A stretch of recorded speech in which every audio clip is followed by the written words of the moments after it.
Saudara angin kencang melanda Pasar Impres dan Kampung Tetuyung Kecamatan Lutawar, Takengon, Kabupaten Aceh Tengah pada Senin 30 Oktober 2023 sore. Peristiwa itu terjadi saat hendak tiba waktu ibadah sholat asar sekitar pukul 15.40 waktu Indonesia bagian Barat.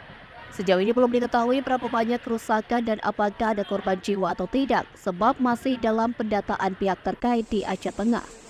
Amatan Tribun.com, pusat perbelanjaan utama di Takengon yaitu Pasar Impres menjadi titik utama angin kencang ini. Saat angin berputar hebat, atap rumah warga dan barang-barang jualan juga ikut terbang di bawah angin.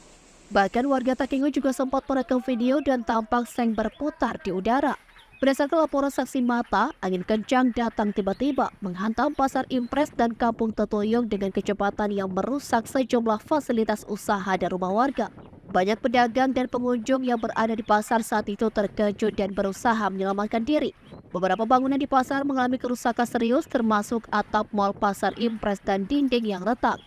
Selain kerusakan pada pasar, sejumlah rumah warga di sekitar Kampung Tetuyung juga mengalami kerusakan akibat angin kencang tersebut.